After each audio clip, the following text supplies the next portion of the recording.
بسم اللہ الرحمن الرحیم۔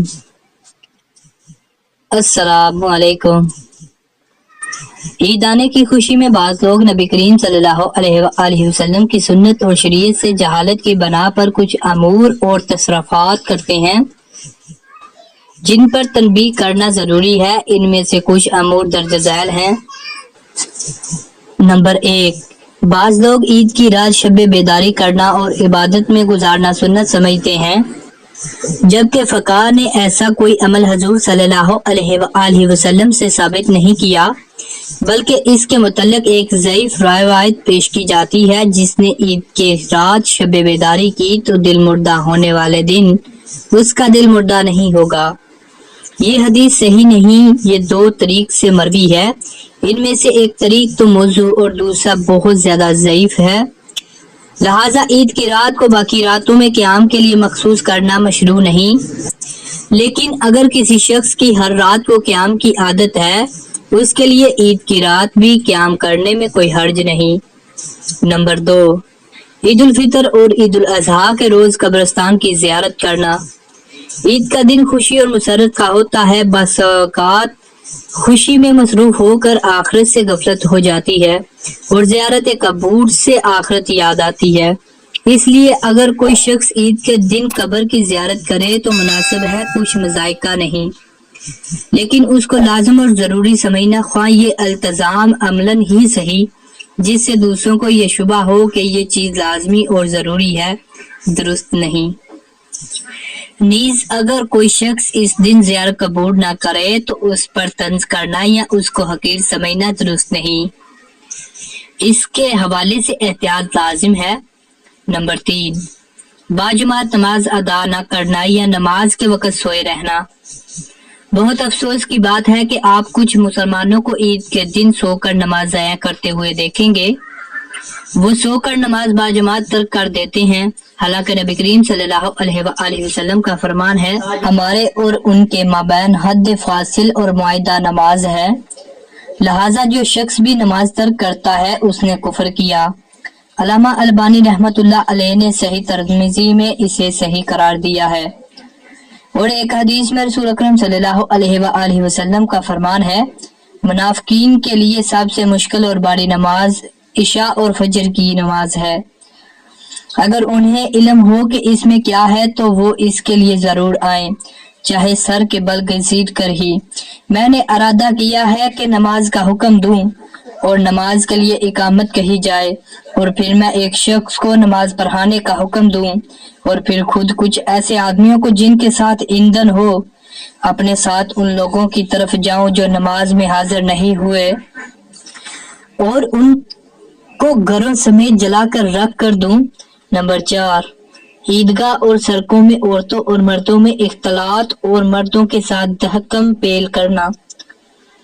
ایسا کرنے میں عظیم فتنہ اور بہت زیادہ خطرہ ہے۔ عورتوں اور مردوں کو اس سے بچنے کا کہنا واجب ہے، اور اس سے بچنے اور منع کرنے کے حتی المکان اقدامات کرنا ضروری ہے۔ اسی طرح مردوں اور نوجوانوں کو عیدگاہ سے عورتوں کے جانے کے بعد نکلنا چاہیے۔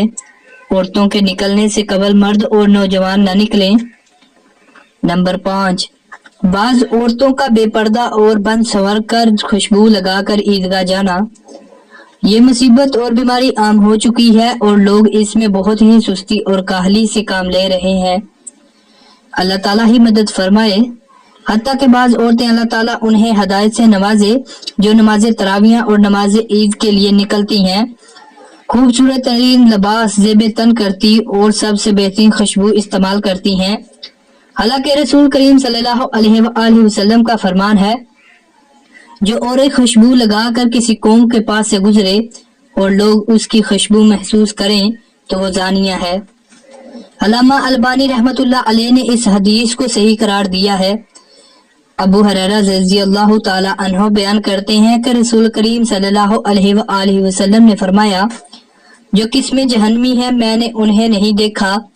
ایک وہ قوم جس کے پاس گائے کی دموں جیسے کوڑے ہوں گے، وہ لوگوں کو ماریں گے، اور وہ عورتیں جنہوں نے لباس تو پہنا ہوگا لیکن وہ ننگی ہوں گی، دوسروں کو اپنی طرف مائل کرنے اور خود دوسروں کی طرف مائل ہونے والی، ان کے سر بختی اونٹ کے کوہان جیسے ہوں گے، وہ نہ تو جنت میں داخل ہوں گی اور نہ ہی اس کی خوشبو کو پائیں گی، حالانکہ جنت کی خوشبو اتنے زیادہ فاصلے سے آ جاتی ہے۔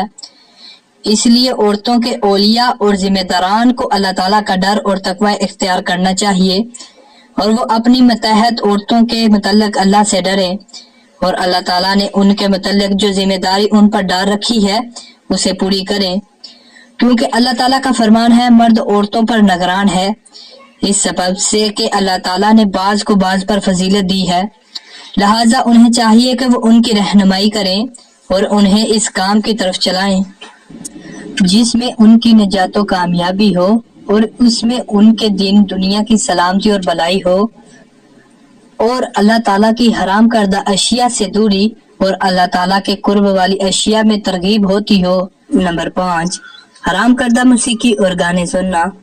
اس دور میں جو وبا اور مصیبت عام ہو چکی ہے وہ موسیقی اور ناچ گانے کی وبا ہے۔ یہ بہت پھیل چکی اور اہم ہونے کی بنا پر لوگ اس میں سستی اور کاہلی سے کام لیتے ہیں۔ ٹیلی ویژن میں بھی موسیقی اور پھر ریڈیو میں بھی موسیقی، گاڑی میں بھی اور گھر میں بھی، اور بازار جائیں تو وہاں بھی۔ لا حول ولا قوت الا باللہ، ہر طرف موسیقی نے گھیر رکھا ہے، بلکہ اب تو موبائل سیٹ بھی اس شر اور برائی سے محفوظ نہیں رہے۔ کمپنیاں موسیقی ٹیونز کی تیاری میں ایک دوسرے سے آگے بڑھنے کی کوشش میں لگی ہیں، جس کی بنا پر یہ موسیقی تو اب مساجد میں بھی پہنچ گئی، اور اللہ تعالیٰ کی پناہ اب تو مساجد بھی اس سے محفوظ نہیں رہی، جو کہ ایک عظیم شر اور برائی ہے کہ آپ مسجد جو کہ اللہ تعالیٰ کا گھر ہے وہاں بھی موسیقی سنیں گے۔ رسول اللہ صلی اللہ علیہ وآلہ وسلم نے فرمایا، میری امت میں کچھ لوگ ایسے ہوں گے جو زنا، ریشم، شراب اور ناچ گانے کو حلال سمجھنے لگیں گے۔ اسے بخاری نے روایت کیا ہے، لہٰذا مسلمان شخص کو اللہ تعالیٰ کا تقوی اختیار کرنا چاہیے، اور اسے یہ علم ہونا چاہیے کہ اس پر اللہ تعالیٰ کی نعمت کا حق یہ ہے کہ اس کی نعمت کا شکر ادا کیا جائے، اور یہ کوئی شکر نہیں کہ مسلمان اپنے رب کی نافرمانی کا ارتکاب کرے، وہی اللہ اور رب ہے جس نے اس پر یہ نعمت کی ہے، لہٰذا ہر حال میں، خوشی میں، غمی میں اللہ کا شکر ادا کرتے رہیے۔ تو ملتے ہیں دوستو ایسی مزید ویڈیو کے ساتھ، اس وقت تک کے لیے اللہ حافظ۔ اللہ حافظ۔